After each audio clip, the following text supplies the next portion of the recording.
Bom dia para quem é de bom dia, boa noite para quem é da boa noite, 93 para quem é de 93, paz profunda para quem é de paz profunda. Você está em mais um Boteco dos Illuminati e hoje vai ser um programa mega divertido, porque a gente vai entrevistar um cara que, na verdade, ele é que me entrevistava antes. Quando a gente começou, quando isso aqui era tudo mato, quando nem existia o Boteco dos Illuminati, que na verdade foi uma inspiração. Eu ia lá dar entrevista ainda na casa dele, quando era na Paulista, o cara nem tinha filho ainda, e a gente estava gravando e, putz, e hoje vai ser inverso, porque hoje é a gente que vai entrevistar um dos caras mais gente boas que tem, apresentador de um dos programas que basicamente eu acho que é dos sérios, é o que tem mais views, é o que tem mais seguidores do YouTube. Antes de apresentar o nosso convidado diretamente do Projeto Mayhem, Rodrigo Lutarque. Salve, pessoal. Sou fã do canal, acompanho desde o início. Estou esperando o curso de Jung, mas aí eu que sou enrolado, que não adquiri mesmo. Ai, ai. Diretamente do Pedra de Afiar, Paulo Jacobina. Salve, galera, tudo bem? Como o Rodrigo disse, eu também sou um grande fã, acompanho há muito tempo e estou ansioso hoje para a gente saber se sonho é a compensação do ego, falar um pouco, ouvir o Bruno conversando sobre moldura do sonho e muitos mais assuntos correlacionados a esse tema. E diretamente do Japão, Robson Belli. Ohayou gozaimasu para quem está aqui comigo, Konbanwa para quem está no Brasil, Konnichiwa se estiver vendo à tarde em outro horário. Bom, eu gosto muito de Jung, até porque é uma das abordagens mais interessantes para análise simbólica, e vai ser muito interessante hoje falar com o Bruno, que participa desse canal Conhecimentos da Humanidade, sendo um dos donos, né, do canal, e vai ser muito interessante esse bate-papo hoje. Estou bastante ansioso para o que vai vir aí. E o nosso convidado de hoje dispensa apresentações, porque se você não sabe quem é o Bruno Lanaro, então para tudo, vai assistir, vai no canal Conhecimentos da Humanidade, assiste, que eles têm tipo 500 vídeos, e depois volta aqui. Salve, Bruno, como é que você tá, manão? E aí, tudo tranquilo? Satisfação estar aqui. Quero dizer que antes de ser entrevistado no nosso canal, a gente ia lá no teu curso. Há, algumas décadas atrás aí, antes de muita coisa acontecer. Estávamos lá batendo cartão nos teus cursos de feriado que juntava aí um monte de dia e a gente fazia aquele batidão lá, heavy metal, para aprender as coisas, que era o teu blog, era os teus cursos, era o que é quem abriu muita coisa, né? Muita porta do que hoje a gente tem aí um pouco mais, mas você foi um grande desbravador aí, eternamente grato por essas portas abertas todas aí. Ô, Brunão, valeu. Então, bom, você já conhece aqui, já viu várias entrevistas, já entrevistou a gente. Então, você sabe como é a sua primeira de muitas entrevistas. Você vai ter que contar de onde que você veio, como é que você chegou aqui, cara. Então, assim, tipo, todo mundo aqui era criança, ia na igreja, menos o Robson, que fazia pactos com demônios. E aí, como é que era isso? E aí, depois, passam-se 20 anos, e aí você tá lá de co-host, o host também, né, junto com o Léo do maior canal de YouTube de ocultismo, de hermetismo, na verdade tem mitologia, né? Vocês diversificaram bastante, né? Essa Como é que foi loucura isso? Como é que é toda a aí. tua jornada? Cara, eu cresci numa família até católica, só que bastante liberal, assim. Minha mãe teve as questões dela com a igreja, então me deixou escolher muita coisa. Até achava que primeira comunhão era uma coisa que precisava ser feita. Eu tenho uma tia que tem uma proximidade de idade muito grande, tem 2, 3 anos a mais que eu, era praticamente minha prima, e ela fazia lá, né, crisma, essas coisas todas. E eu perguntava, eu não vou fazer? Minha mãe falava, mas você quer? Nossa, isso abriu. Eu falei, mas peraí, eu tenho escolha? Isso é muito foda. E foi a primeira vez que eu entendi que religião não era uma coisa, era uma escolha, de fato. Não era um, sei lá, estamos aí, estamos fazendo escola, estamos... E isso foi uma explosão de cabeça. E aí, quinta série, eu tinha um colega, um amiguinho na escola, saudade dele, nunca mais o vi. Rafael, Vinícius Lopes, o nome dele, e nunca mais a gente teve contato, e ele foi o primeiro espírita kardecista com quem eu de fato divagava. A gente ia a pé da escola até a minha casa, e olha, eu não sei dizer, mas talvez 10 quilômetros, sei lá. Era meio longinho, assim, E a gente ficava conversando, ele me falava, isso com 11 anos de idade, e a gente falava, não, depois que morre faz o quê? E quem se mata, e quem não se mata, e como é? E tem umbral, e eu não sabia nada disso. E ele me contando e ainda contava a visão dele em cima daquilo que era ensinado. E era muito legal, a casa dele tinha os encontros kardecistas lá, que eles liam ali e tal, mas eu nunca participei, eu só ouvia ele contando como era. A minha tia também acabou indo pro espiritismo kardecista, então a gente também conversava um pouco a respeito. E aí eu, por conta própria, a idade foi passando, eu comecei a me interessar muito por mitologia, não me aprofundei de cabeça ainda nessa fase da adolescência, porque tinha outras coisas sendo descobertas que pareciam mais interessantes, mas a mitologia ficava ali, essa coisa meio, negócio de Egito, negócio de Apolo, negócio de deuses. Então, sempre que aparecia alguma coisa, me causava um interesse maior, um quentinho, assim. Eu lembro na época de Rá-Tim-Bum na TV Cultura, quando tinha a Esfinge lá, ou quando aparecia a Sherazade, em especial aqueles dois personagens mexiam comigo de alguma maneira. Eu falava, cara, tem alguma coisa aí. Era muito pequeno, né? Essa época eu devia ter 7 anos no máximo ali, época de Rá-Tim-Bum. E depois eu fui entendendo que podia, sei lá, de repente tem algo nessas representações simbólicas ali que me tocavam de algum jeito especial. Quando andando no colegial, cheguei a ser ateu por um tempo, e meu avô, talvez a figura paterna mais figura paterna mesmo, idealizada que eu tive, que eu tenho. Conversando com ele sobre isso, ele tem uma resposta que hoje você olha e fala assim, mas que resposta bosta, né? Qualquer um podia ter falado e você podia ter entendido de qualquer maneira, mas o jeito e como foi dito me fez não ser mais ateu. A gente gostava muito de caminhar pelo bairro. Ele morava na época no bairro da Capela do Socorro, aqui em São Paulo, e a gente dava uns rolês ali a pé, era muito gostoso. E aí eu falei para ele que era ateu, e aí a gente passou por uma árvore, essas árvores de canteiro, assim, de calçada, aquelas árvores solitárias, assim. E aí ele falou assim, sabe que antes dessa árvore, essa árvore aqui, ela era só uma sementinha, era só um potencial. E aí tá aí, crescendo desse jeito e tal. E essa, para mim, é a prova de Deus. E, cara, claro, é explicado pela biologia, tem todo, né? Enfim, não tem nada demais, mas aquilo me tocou em um lugar, né? Profundamente me tocou, eu não sei exatamente dizer como, mas eu sei que aquilo foi suficiente para falar, tá aí. Ah, e como um passe de mágica, eu voltei a acreditar em Deus. Foi ali, a partir daquele treco que eu não soube explicar até hoje, não sei explicar o que exatamente é. Eu falei, pô, acho que eu acredito em algo mesmo, na real.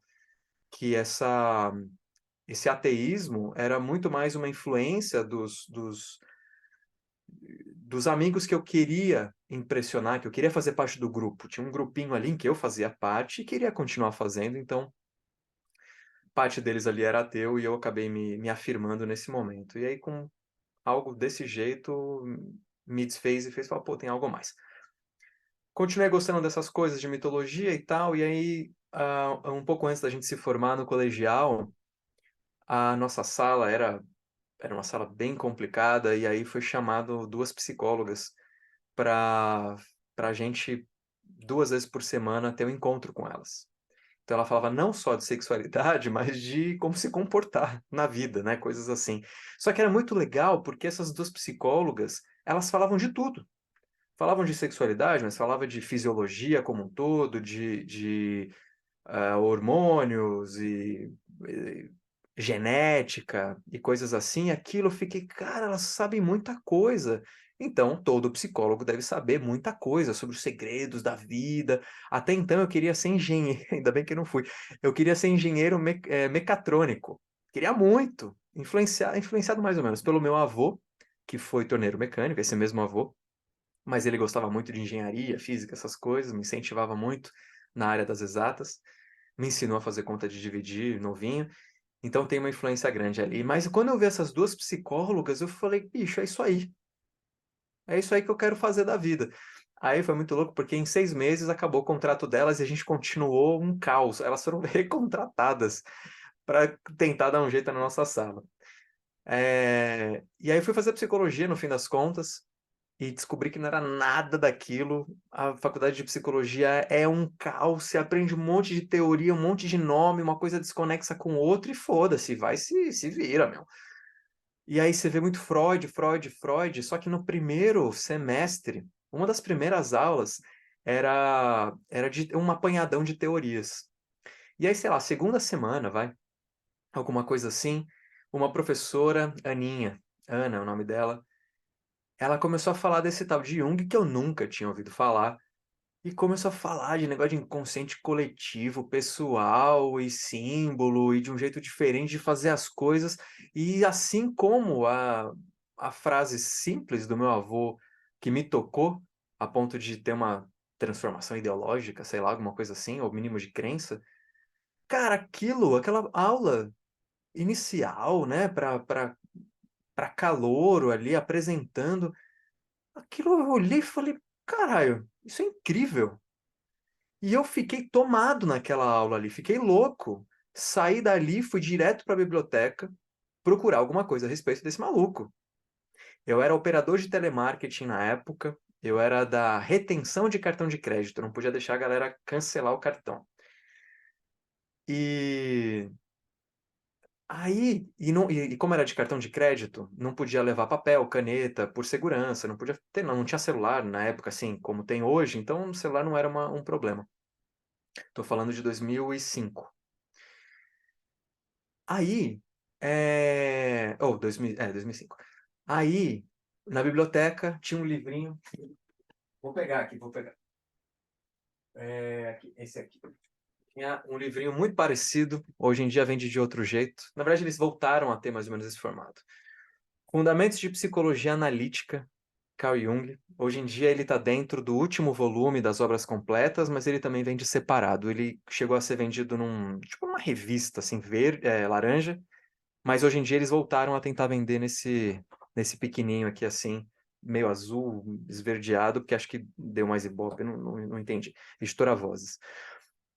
Aí eu peguei um livro simples, simples, e eu ficava no... Eu era, então... Unicar Unibanco, Bruno Lanaro, bom dia, né? Essa porra toda.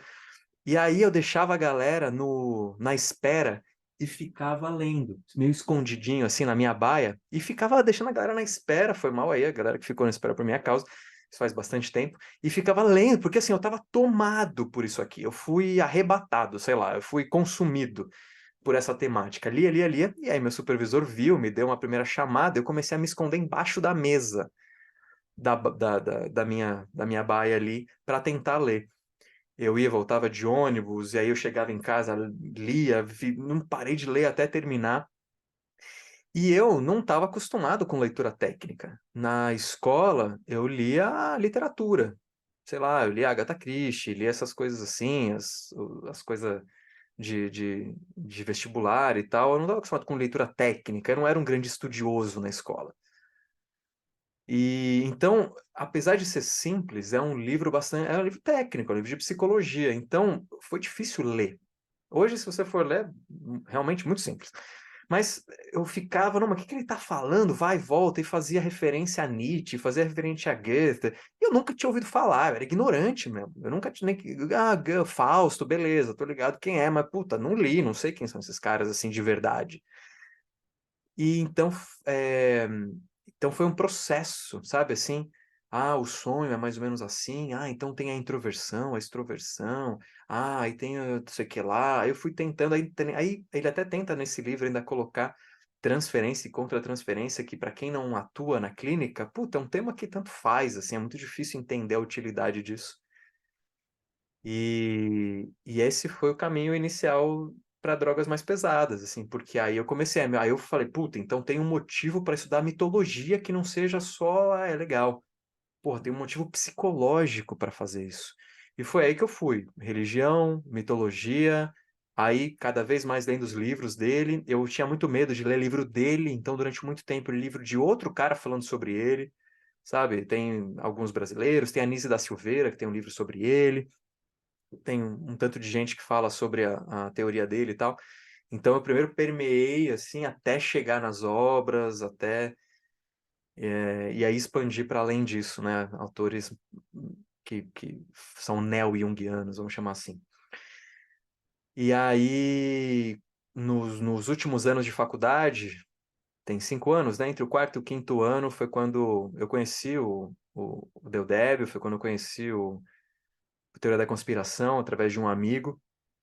E aí eu falei, aí aquela coisa, né? Quero saber sobre o inconsciente, mas também quero saber o que está escondido no mundo. Pô, aqui tem um monte de coisa que está escondida, olha só, tem um monte de coisa que não é contada. E aquilo virou tal. Daí fui fazer os cursos do Marcelo, até que ele me convidou para ir. Ah, tem um negócio aí que vai acontecer lá em Cotia, vamos lá, vamos lá. E aí, pô, mudou minha vida, na real, porque foi lá que eu fiz parte da minha primeira ordem iniciática, ou escola, sei lá, o nome que a gente quiser dar, mas foi onde eu conheci o Léo, que obviamente mudou minha vida inteira. É, pô, foi muito importante. Eu não concluí os estudos lá, eu saí em acho que 3 anos, 2, 3 anos, cheguei a ser iniciado ali, mas puta, como um primeiro lugar de aprendizado de magia. Pô, tem um negócio que é a geometria, aí você pede, aí você faz, aí para mim isso não existia, eu não estudava essas coisas. Eu não falei, mas eu fui da Umbanda, fiquei um tempão lá na Umbanda, e Umbanda assim, você tem o ponto riscado, você tem as coisas, mas é tudo muito dentro de uma religião, né? Você tem ali um fundamento. Eu ainda estava numa Umbanda homolocô adaptada, que eu tenho muito respeito, gosto muito e tal, mas é muito específico e etc. E aí fora de religião, não estudava essas coisas. Ele falei, fiquei, não sabia nada absolutamente. Só o que eu lia no blog na época e com os cursos, né?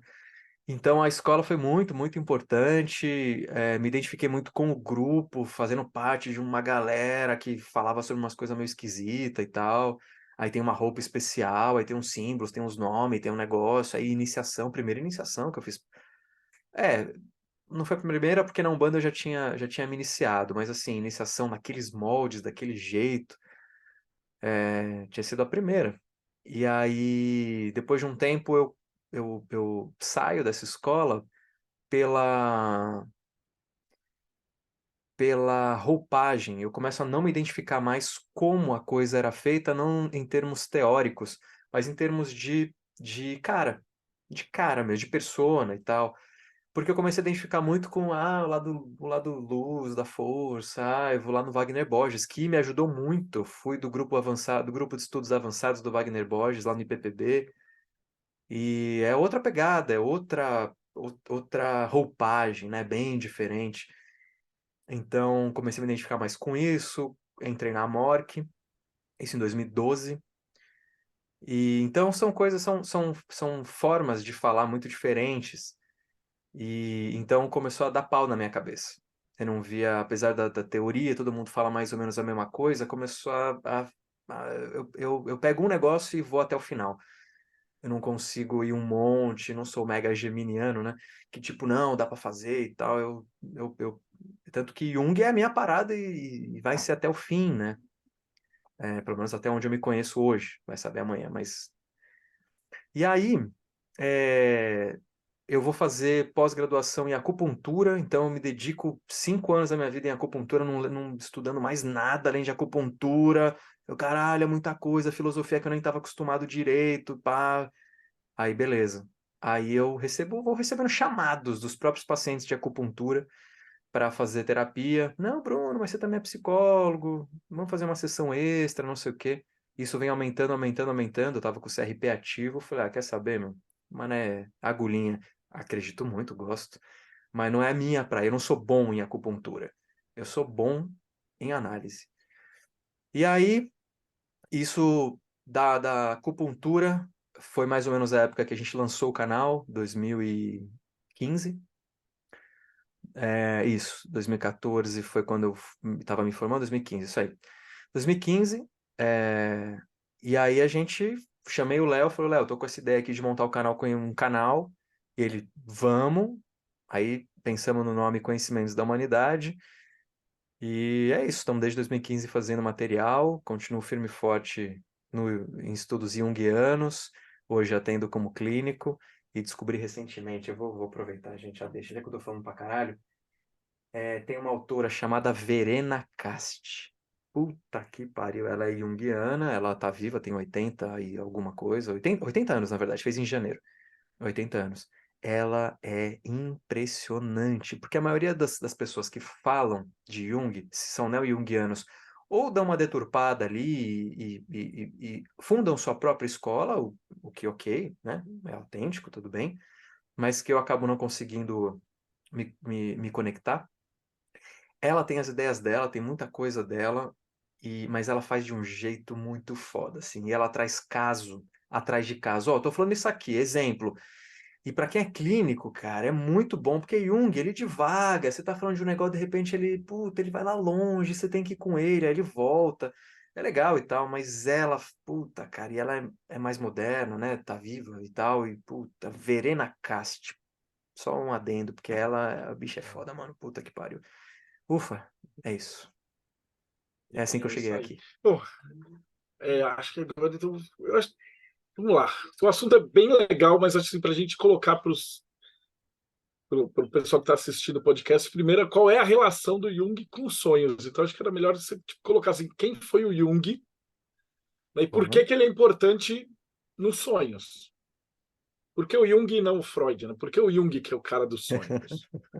Tá Dá bom. uma contextualização para o pessoal. Tá. Deixa eu tentar fazer de um jeito que não vai ocupar, porque, puta, é um assunto que eu sou apaixonado. Mas vamos lá. O Freud, ele é muito importante para a psicologia moderna. Ele começa a falar do inconsciente de uma forma específica ali, né? Ele tem o trabalho dele, alguns trabalhos importantes. Inclusive, ele tem um livro que ficou bastante conhecido ali em 1900, ou 1900 ou 1901, não me lembro a publicação, mas que chama A Interpretação dos Sonhos, de Freud.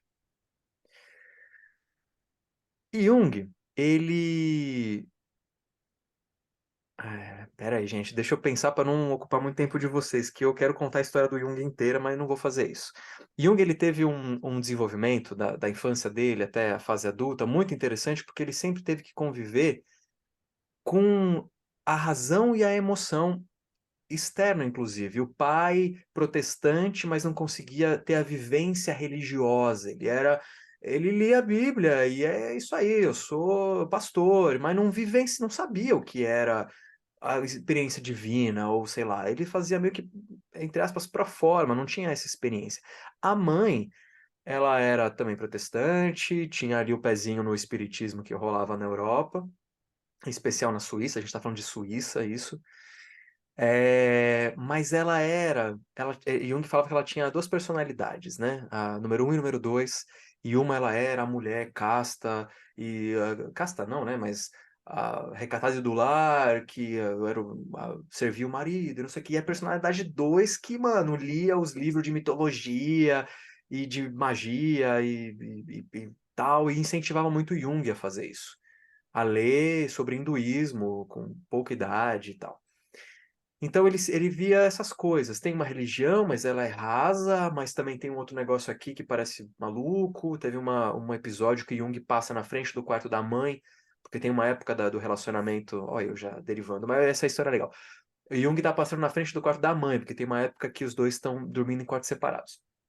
E aí ele vê um fantasma, esse é o relato. Ele vê um espectro, uma cabeça, de repente a cabeça se transforma em várias cabeças e tal. E tem várias histórias dessas, assim, do Jung, algumas, pelo menos, dele ter contato com o sobrenatural. Mas, enfim, sempre teve essa questão com a mãe, e quando ele foi decidir o que fazer, ele pensou em muita coisa, vou fazer antropologia, não, vou fazer tal. E ele falou, medicina me parece que é uma disciplina que junta, mais ou menos, as exatas e humanas, né? Você tem uma parte toda técnica, mas você tem a humanidade, o tal, então acho que dá. Dentro do curso, quando ele precisava escolher uma especialização, ele a, chegou a decidir, entre aspas, em fazer clínica geral. Porque já tinha um emprego ali, um professor estava incentivando, só que quando ele leu um tratado sobre psiquiatria, e foi quando ele falou, é isso, porque a psiquiatria fala de filosofia, principalmente da psiquiatria da época, mas também fala de medicina, então dá para unir esses rios. E aí ele decide fazer psiquiatria, vai trabalhar num hospital importante da Suíça, Burgosli, onde tem um psiquiatra-chefe lá super importante, que foi quem estudou a esquizofrenia e mudou o nome de demência precoce para esquizofrenia através de seus estudos. Enfim, aí ele começa a estudar uma técnica, ele e um grupo, ele não foi o único. Ele é conhecido por ter feito, mas ele não fez sozinho. Ele tem um livro e tal, mas que é o teste de associação de palavras. Ele desenvolve isso e depois vai dar origem ao detector de mentiras, né? Mas o teste de associação de palavras é quando ele começa a compreender melhor que existe um treco que ele vai chamar de complexos depois. Então, é bem aquela coisa Marília Gabriela ou Xuxa. Fala um negócio, eu vou te falar um negócio e você me fala a primeira coisa que vier à cabeça. E aí, nesse teste, ele percebeu que a pessoa, quando tinha um complexo, quando tinha uma questão que tinha a ver com a palavra estímulo, ela ou demorava muito para responder, ou falava uma coisa que não tinha nada a ver, sem conexão nenhuma, às vezes nem respondia. Então ele percebia que ali tinha um emaranhado de coisas que impedia a fluidez do pensamento, como que acontecia com outras palavras. E aí, estudando isso, pô, então tem uma parada, tem complexos afetivos, como ele chamou, então tem um negócio aqui, ele se interessou mais por isso do que pela ideia de detectar mentira. Até chegar a descobrir uma moça lá que estava roubando uns negócios no próprio hospital, mas enfim, isso é detalhe. Aí ele começou a estudar essa parte, se deparou com um livro de Freud, da interpretação dos sonhos. Numa primeira leitura ele não gostou, numa segunda leitura ele falou, interessante, e começou a se interessar mais, a trocar correspondência. O que você está falando de inconsciente, ou aspectos do inconsciente tem a ver com o que eu estou formulando aqui dos complexos, tem um treco que é parecido. E aí, deixa eu ver se eu lembro, provavelmente em 1907, eu não vou lembrar a data, eles se encontram pela primeira vez, e claro, tem toda uma romantização, né, desse encontro. Eles conversaram por 20 horas seguidas, sabe essas coisas, ou mais, tem esse negócio. Jung foi até Viena para esse encontro, onde Freud morava, tinha seu consultório, tinha ali o seu público e tal, e aí, aí foi sensacional, porque Freud viu no Jung, que era mais novo, o futuro da psicanálise que ele tinha fundado. Então era o nome da escola freudiana, psicanálise. E até hoje, claro que tem os, entre aspas, neopsicanalistas, mas a escola de Freud chamava psicanálise, e como judeu, ele tinha muito medo da psicanálise ficar presa, como acontece não, como acontecia com a cabala, por exemplo, coisa assim, de parecer uma coisa dentro do meio acadêmico, uma coisa de superstição. Ele tinha medo que virasse uma coisa de judeu. Porque os membros ali da psicanálise naquela época, os discípulos de Freud, eram todos judeus, menos Jung nessa época, que era protestante. E não só isso, era um cara inteligente, aquela coisa toda. E aí eles começam a trocar, Jung vira presidente da associação e tal. Só que aí começa a dar pau, porque Jung não acredita que tudo volta para a sexualidade. E é uma coisa que na época, para Freud era muito importante. Tudo tem início no impulso sexual. Depois o que virou hoje, aí eventualmente pode ser debatido, não estou aqui para debater isso porque eu não sou especialista em psicanálise. Mas quando Jung lança, na época o nome do livro era Metamorfoses e Símbolos da Libido, esqueci o nome do livro. Ele lançou em duas partes. Quando ele lança a primeira, em 1911, eu acho, e Freud já fala, tem certeza? Aí ele lança a segunda parte, 6 meses, um ano depois. Aí Freud fala, então, queridão, vamos rever, né? Acho que não tá mais rolando. E eles se separam, e Jung tem um momento de depressão, que se der tempo a gente até falar disso, que é o momento onde ele se depara com muita coisa, mas aí o que acontece? Já que existe essa diferença importante, muita coisa foi estruturada na psicanálise com base nisso, principalmente na época de Freud. Muita coisa foi estruturada com base em outra coisa para Jung, que a sexualidade não é a única fonte. Existem muitas outras fontes de impulso, para facilitar. E aí ele olha para os sonhos, e diferente do Freud, que em geral vê os sonhos numa interpretação a nível do objeto. Então, por exemplo, se eu sonho com a minha mãe, eu estou sonhando com a minha mãe. Então eu tenho uma questão com a minha mãe. Então eu tenho uma pendenga com a minha mãe. Ou eu quero comer minha mãe, ou eu quero matar minha mãe, ou eu quero que minha mãe me dê mais atenção. Sei lá o que eu quero. Mas é a minha mãe. E Jung, ele começa a interpretar e defende a interpretação a nível do sujeito, ou a nível subjetivo, que significa que a mãe é um símbolo teu. Não é a mãe. A gente até pode, eventualmente, fazer uma interpretação a nível do objeto. Não é que está errado, mas o sonho vai além disso. É um nível de interpretação que é relativamente limitado, na visão do Jung. E na minha também. Aí, a nível do sujeito, você começa a entender que é a imago materno, né? A imagem de mãe. É a representação que essa mãe tem. Não tem a ver com a mãe objetiva, mas isso não se limita só a esse exemplo de mãe, que você pode falar na psicanálise também, ela é o símbolo, mais ou menos, mas é para tudo. Para tudo. Então, você consegue interpretar os elementos do sonho a nível do sujeito, a nível subjetivo. Então, tudo que se passa de uma corrida aos prédios que você está vendo, a uma atmosfera específica, ao monstro, a água, a árvore, tudo, no fim das contas, é você. E tudo é passível de interpretação com relação a um conteúdo específico teu. Até existe, se não me engano, no livro Memórias, Sonhos e Reflexões, do Jung, que não foi Jung que escreveu, é a única autobiografia que eu conheço que não foi o autor que escreveu. Enfim, curiosidades aí. Que ele fala, ou pelo menos que ele relata, numa interpretação dos sonhos freudiana, se uma pessoa sonha, por exemplo, com uma escadaria ou com uma montanha, e no alto da montanha tem a sua mãe, a montanha ou a escadaria é o desenvolvimento, sei lá, e aí a sua mãe é a sua mãe. Pô, se a escada é símbolo, por que sua mãe não é? Não, a gente defende que a escada e a mãe é símbolo, então. Então, essa diferença, na minha opinião, faz com que venha, por exemplo, você, Marcelo, falando, por que o cara do sonho é Jung? Porque não está limitado à sexualidade. Pelo menos esse é o meu ponto de vista. Eu não sei se é isso, sabe? Mas a partir do momento que você vê tudo como um símbolo teu e passível de interpretação dessa forma, e aí a gente até fala depois do que o Pedro comentou, né? A compensação e tal.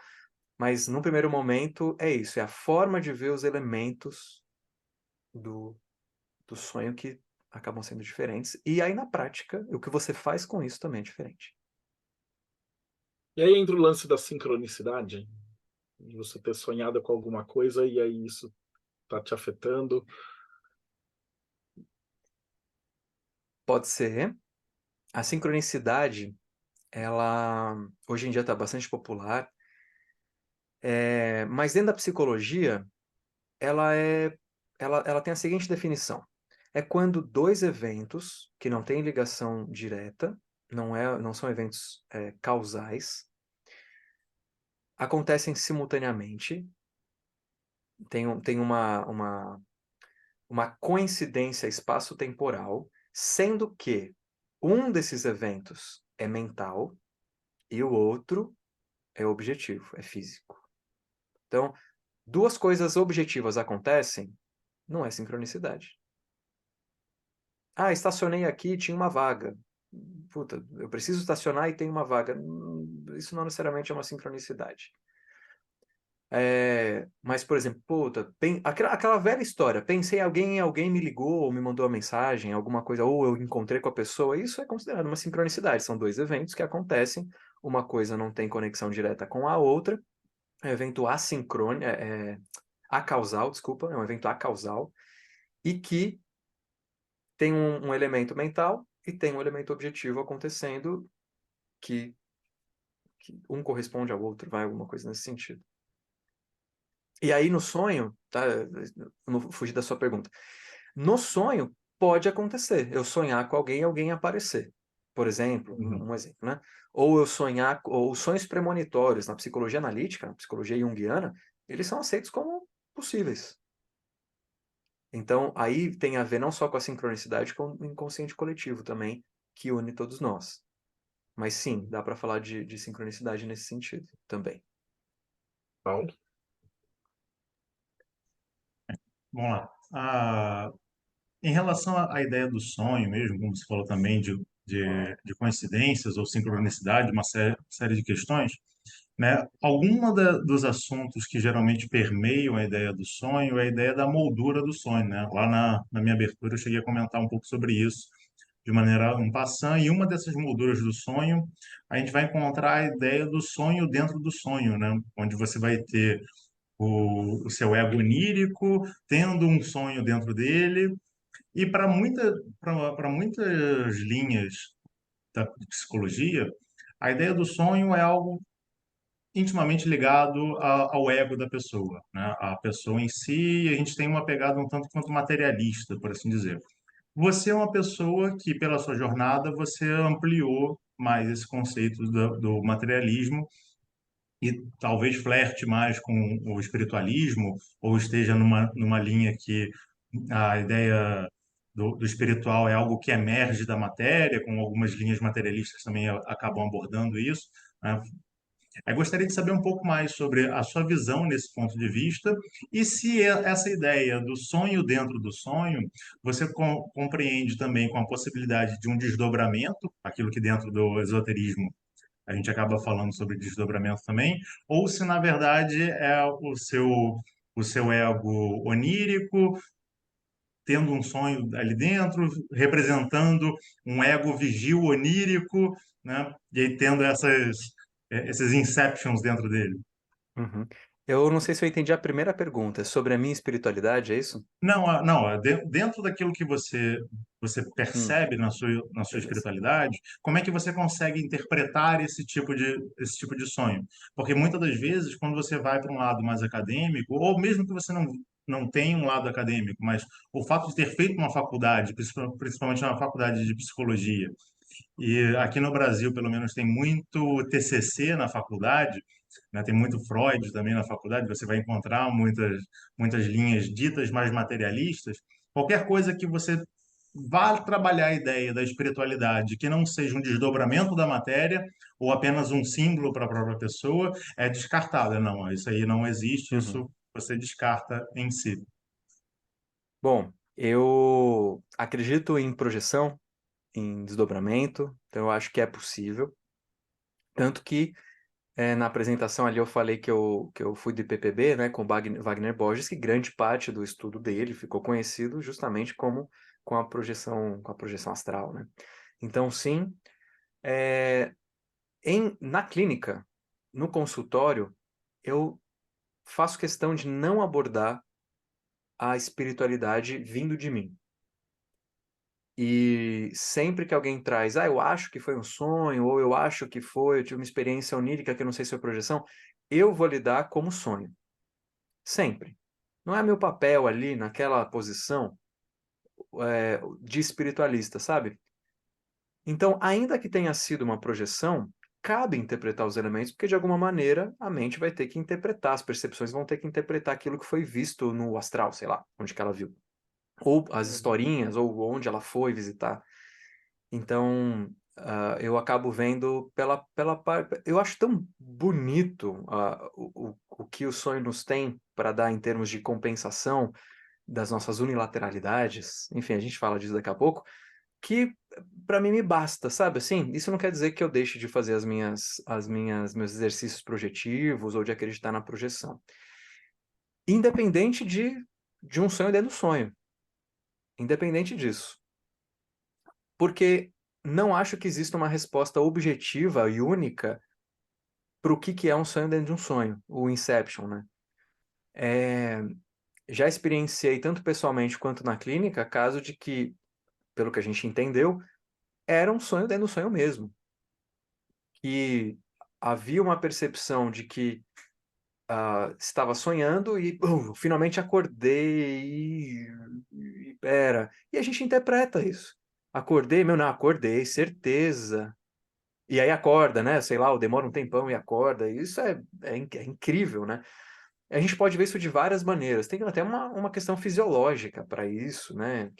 Que é possível, mas em termos simbólicos também tem a ver com o que você falou, até o quanto a identificação ali, esse ego onírico, ou esse complexo do eu, tá coeso ou não coeso, tudo vai depender de uma série de coisas.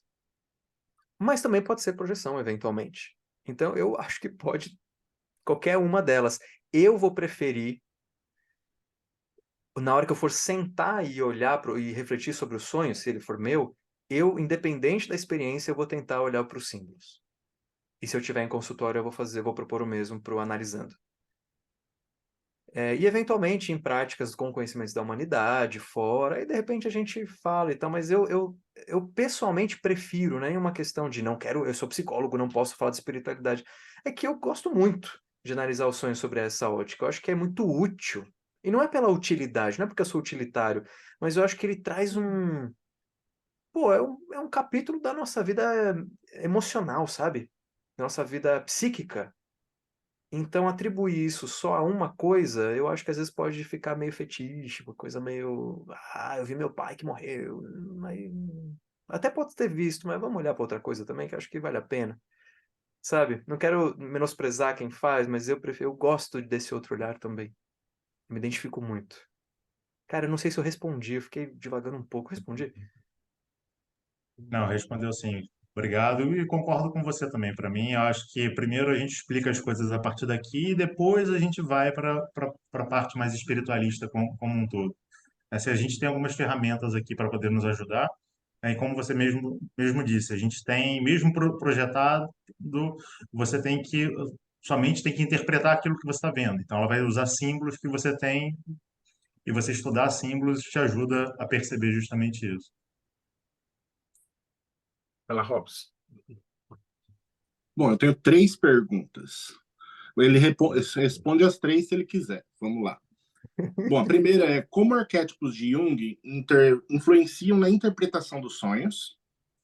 A segunda é os sonhos têm um papel específico no processo de individualização, conforme descrito por Jung ou não? E a terceira é como os sonhos podem ser usados para promover o autoconhecimento e o crescimento pessoal de acordo com a perspectiva junguiana. Pô, na verdade, dá para responder com uma única resposta grande, mas uma resposta genial. É, ahn, vamos lá. Eu só queria pontuar uma coisa importante na sua segunda pergunta. Individuação, em vez de individualização. E isso é importante, porque a individuação, ela compreende a realização total do indivíduo, mas a troca com o meio, ela faz parte desse processo. Não é se tornar único e fechar a porta do escritório e ficar ali. Ou entrar Então, essa é a distinção teórica que eu fiz questão aqui de pontuar. Quando a gente fala do processo de unificação, de realização total do ser, né? Do complexo do eu por si mesmo, individuação, que então compreende a troca com as pessoas e tal. E tem tudo a ver. O sonho tem tudo a ver com isso, os arquétipos também e o autoconhecimento. Vamos lá. Uma das principais funções do sonho é a compensação da nossa unilateralidade consciente. É mais ou menos assim. Ao longo da nossa vida, a gente vai tomando atitudes, a gente vai fazendo coisas baseado na nossa autoestima, no nosso medo, na nossa felicidade, uma série de coisas, e a gente vai moldando mais ou menos, não é moldando, a gente vai percebendo o que funciona e o que a gente tem de retorno esperado, com menos frustração, com menos dor, com menos medo e tal, e vai achando o jeito de fazer as coisas. Esse jeitão de fazer as coisas vai fazendo, inevitavelmente, com que a gente dê prioridade para certas visões de mundo e abandone ou ignore outras. E a gente vai seguindo sempre nesse lado e a gente vira unilateral. Então é sempre para cá que eu vou, é sempre para cá que eu vou, é sempre para cá que eu vou. E aí, por exemplo, a gente pode falar da relação agressor e vítima. Então eu sempre me coloco no papel de agressor, eu sempre me coloco no papel de vítima, eu sempre me coloco no papel de vítima. Isso é um exemplo mais ou menos, porque a gente acaba sempre sendo agressor e vítima o tempo todo, e é uma relação ruim pra caramba, mas não estamos aqui falar disso, desculpa, gente, eu vou devagar. Então, agressor e vítima é um exemplo importante. Então, beleza, estamos mais ou menos ali aqui. O sonho, ele é uma forma de homeostase psíquica, então ele vai trazer conteúdos para que a minha mente consciente, que está sempre no agressor, é do jeito que eu quero, eu sempre tenho a verdade, é tudo não, é eu, é isso aqui, você está errado, que esconde inconscientemente uma impotência, que esconde o oposto. Esconde que no fim das contas eu me acho um bosta. Então eu me coloco, eu me identifico com o que tem poder e papapá. O sonho vem e tenta dar uma lavada nisso. O sonho vem e tenta trazer símbolos compensatórios, que compensam o meu desequilíbrio consciente, que compensam as minhas atitudes conscientes, que compensam esse modo de agir unilateral. Então ele vai trazer outras coisas. Por isso que é importante olhar para o sonho, porque qual mensagem o sonho tá? Não tá passando porra de mensagem nenhuma, ele tá tentando te compensar. É isso que ele tá tentando. Se a gente entende como é o processo dele, vira uma ferramenta. Porque se ele tá tentando compensar a nossa unilateralidade, puta, bingo, a gente consegue ser mais equilibrado interpretando esses símbolos. Pô, se eu tô fazendo tal coisa e ele tá me mostrando isso aqui, então eu tenho que ser mais isso aqui. Não é um botão, né? Tem padrões de comportamento que a gente tem desde que a gente é criança, muitos deles, inclusive, e que só vão sendo alimentados e retroalimentados. Então, não é, beleza, entendi o símbolo do sonho, agora eu sou uma pessoa, mas não é porra nenhuma. Mas cheio de problema, porque agora você descobriu que precisa se equilibrar conscientemente. O processo de individuação é isso, no fim das contas. Por isso que, ainda não falei dos arquétipos, mas o processo de individuação é a gente lidar com certos conteúdos nossos para que o nosso complexo do eu se torne mais próximo do si mesmo. Para isso, eu vou falar sobre o nosso desenvolvimento mais psíquico. O si mesmo, em algumas obras, não traduziu-se o si mesmo e muita gente acabou conhecendo como self, mas a gente usa o si mesmo para dar essa noção mesmo. Ele é um arquétipo, ele é o arquétipo organizador, é o arquétipo da totalidade, ele compreende quem nós somos de verdade. Talvez, espiritualmente, dá para fazer um paralelo com eu superior, com essência, sei lá, talvez dê para fazer alguma coisa assim. Mas ainda da psicologia, a gente tem essa limitação da psicologia, né, que a gente não fala muito de metafísica, mas é um eu mais geral e realizado e integrado com tudo, que sabe o que é e o que não é. Por uma série de motivos do nosso desenvolvimento, principalmente porque a gente identifica esse si mesmo com os nossos pais, que é que no início da nossa vida fala que roupa que a gente tem que usar, fala que tem que ir para a escola. Então, se eles têm o conhecimento, então eles são o si mesmo, tem essa projeção, né? Tudo isso inconsciente. Quando chega a adolescência, a gente quer que os nossos pais se explodam. Por quê? Porque a gente quer deixar de ter o nosso si mesmo roubado. A gente quer ter o nosso a gente quer ser nós mesmos.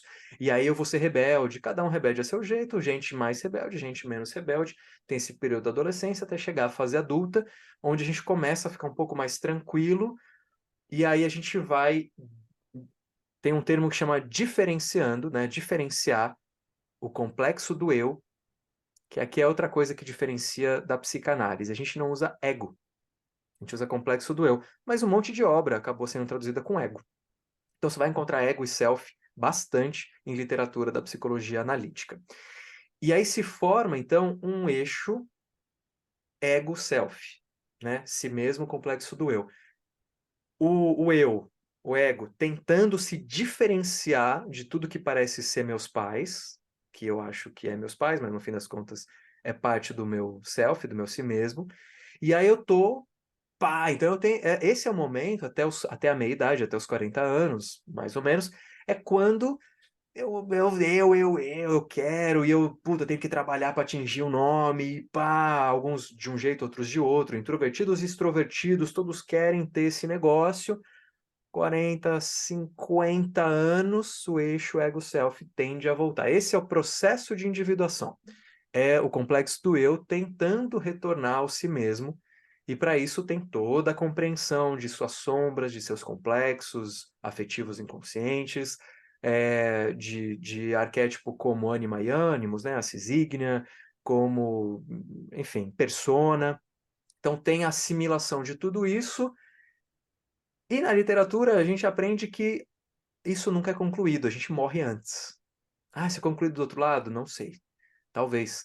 Mas a questão é, a gente morre no processo, a gente vai voltando para o si mesmo. Isso é o processo de individuação. Então, quanto mais equilibrado a gente tiver, mais a gente consegue ter noção do que é nosso. Então, sim, nesse caso, os sonhos podem nos levar para um processo de individuação.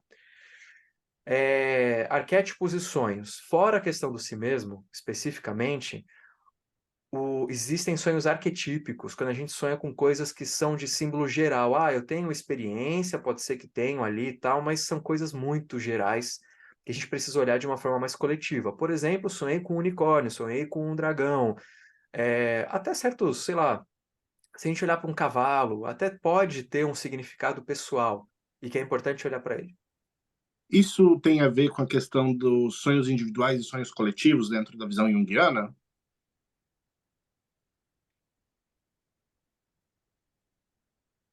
Tem. É um assunto complexo. Os grandes sonhos, sonhos que vêm com mensagens, eles têm como fonte o inconsciente coletivo, com certeza, que é diferente das fontes do inconsciente pessoal. E dentro do inconsciente coletivo, existe abertura para a gente falar que a gente aqui, indivíduos, conseguimos perceber um bagulho de alguém que está no Japão, por exemplo, amanhã cedo. Tem abertura teórica para isso, sabe? E alguns exemplos de experiência, né? Algumas experiências nesse sentido.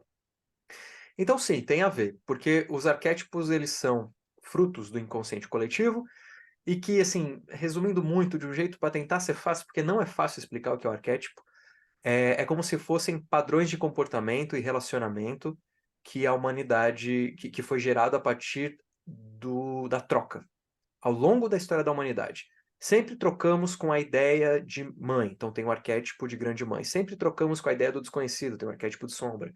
E assim por diante. Sempre tem aquele que a gente acha que é e nos frustra, ou que nos decepciona. Aí tem o trickster, aí tem o velho sábio, essa coisa toda. Então, são padrões de relacionamento e comportamento. Então, fala assim... meu Deus, eu estou entrando numa seara que para mim é muito difícil, mas eu vou falar mesmo assim. Falar assim, Jesus Cristo é um arquétipo, não é. A baleia é um arquétipo, não é. Ísis é um arquétipo, não é. São imagens arquetípicas. Talvez, para quem só vai falando, não tem diferença, mas no estudo disso é muito importante porque o arquétipo é um treco gigante, infinito e incompreensível. A expressão dele, inclusive simbólica, vem por ou símbolos arquetípicos ou imagens arquetípicas. Então, imagem arquetípica, Jung Tarot, da série Nichols, né? Então, a imagem arquetípica pode ser tudo isso. Jesus, Ísis, Hecate, sei lá. Mas isso não é um arquétipo. É uma forma de expressão específica de um arquétipo. Hecate pode ser a expressão do arquétipo de grande mãe. Mas é uma expressão. É uma faceta. Por que eu estou falando isso? Por nada, né? Porque eu gosto de falar, porque eu não gosto que falem que tudo é arquétipo. É isso. Espero ter respondido as 3 perguntas. Muito obrigado. Eu tenho algumas perguntas. Eu ia fazer uma pergunta sobre as modinhas de estudo de Jung, que você falou aí de uma. Eu ia perguntar da anterior, que era a sombra, mas não vou falar isso, não. Eu vou fazer a pergunta do Richard. Ele fez 2. Uma o sonho só acontece enquanto dormimos, e a outra esse processo ocorre em indígenas ou outros povos menos modernos. Historicamente, vocês têm culturas diferentes, mas vamos entrar nessa seara aí, menos modernos, indígenas. A segunda eu não entendi, essa dos indígenas eu não entendi qual que é a pergunta.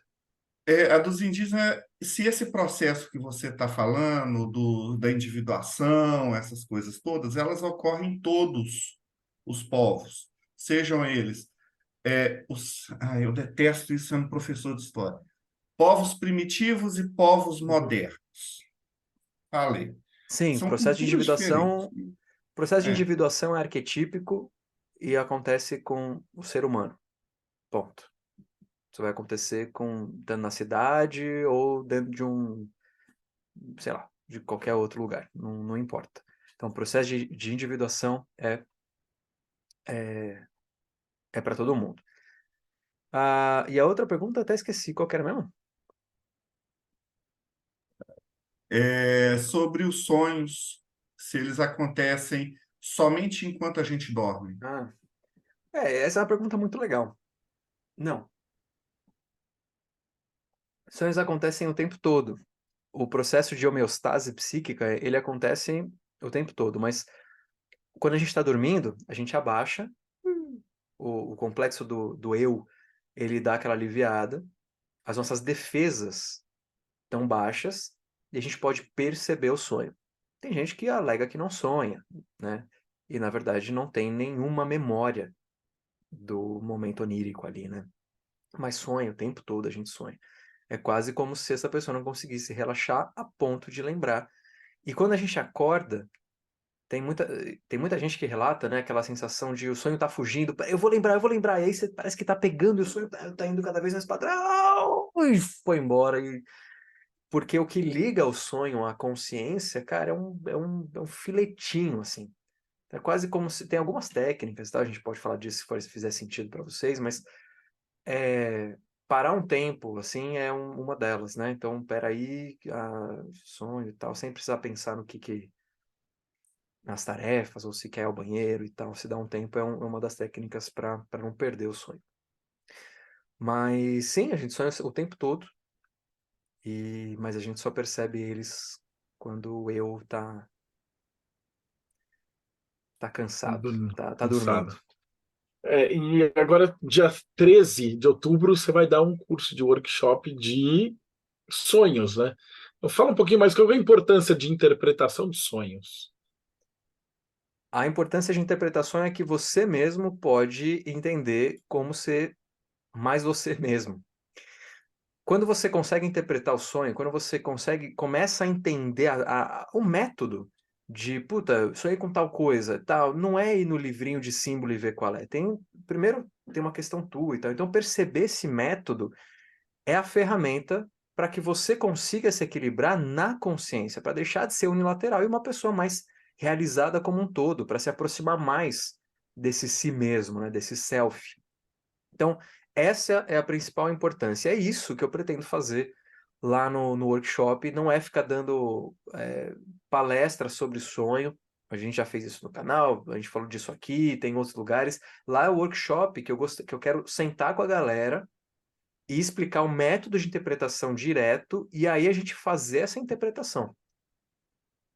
Então é isso que eu busco fazer, para depois a pessoa sair ali com um resuminho mais ou menos do que ela precisa fazer de lição de casa pro ano, sabe assim?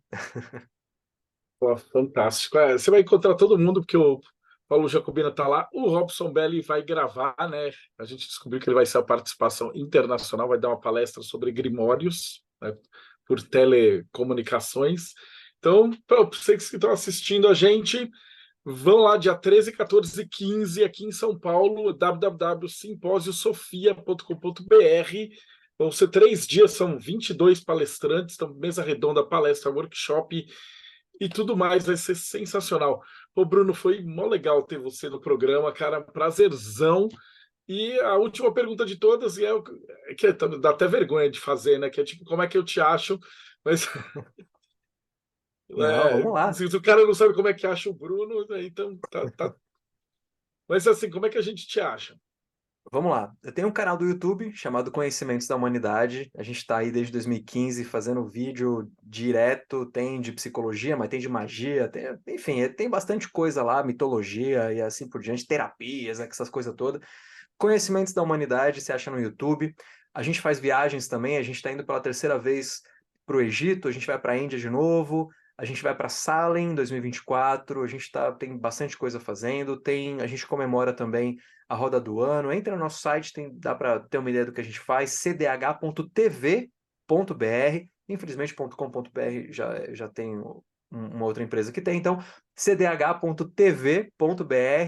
e você dá uma olhada lá que tem um pouco do que a gente faz. Nosso Instagram, @oficialcdh, lá também a gente faz inclusive no Oficial CDH do Instagram, eu interpreto uns sonhos, assim, a galera me manda uns sonhos, eu dou uma de besta lá e falo, olha, eu não sei o que é para você, mas no geral a gente pode falar isso aqui. Tá sendo bem legal, tô acho que um mês fazendo isso. Cola lá, @oficialcdh, a gente tem outras coisas lá também. Fantástico. Robson Belli, suas considerações finais. Sensacional a palestra.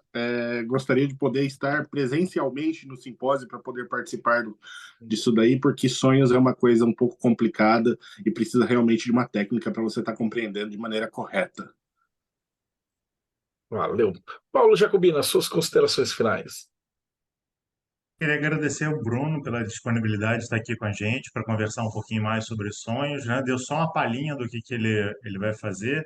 Na verdade, por mim, a gente passava a noite inteira, o dia seguinte inteiro também, a gente conversando aqui. Tinha muita coisa para a gente conversar, mas muito obrigado, Bruno. Não, hoje foi só um especial do simpósio, o Bruno vai voltar. Rodrigo Lutarque, considerações finais. Assim, é um tema tão fantástico. Quem mexe com ocultismo, você tem um pensador da filosofia que é o favorito, o pensador de espiritualidade / religião que é o favorito, e de psicologia Jung.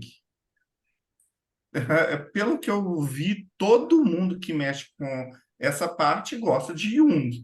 Então ele está falando de alguma coisa que todo mundo quer ouvir. E muitas coisas de magia envolvem sonho. Ou seja, é fundamental. Ponto. Achei fantástico a live de hoje. Gostaria dele aqui mais vezes, falando de mais assuntos, porque tem tanta coisa de Jung que dá para falar assim, que é fantástico. Obrigado, tá? Por ter vindo. Maravilhoso. Bruno Lanaro, considerações finais. Pô, quero agradecer muito, é um assunto que acho que deu a perceber, eu sou realmente apaixonado, gosto muito, muito de falar, se deixasse, se desse também, daria para ficar bastante tempo, mas se tudo der certo, volto aqui para a gente bater mais papo, e muito obrigado pela acolhida e por serem pessoas incríveis aí, me acolheram muito bem, muito obrigado. Valeu, galerinha. E vocês que tá acompanhando com a gente, tipo, a gente é pequenininho, não é que nem eu conheço a humanidade, mas segue o canal, dá like, avisa. A gente porque, na verdade, o Bruno e o Léo sabem fazer direito. A gente aqui faz os negócios tudo zoado, né? Mas é aqueles. Segue o canal. Eu lembro que vocês fazem logo no começo do programa, fala, já avisa, dá os toques, a gente esquece. Tipo, é a última coisa. Então, só quem chegou até aqui, que a gente lembra e fala assim, cara, segue o canal, ativa o sininho, faz essas paradas todas do YouTube. E a gente se vê aí no próximo Boteco dos Illuminati.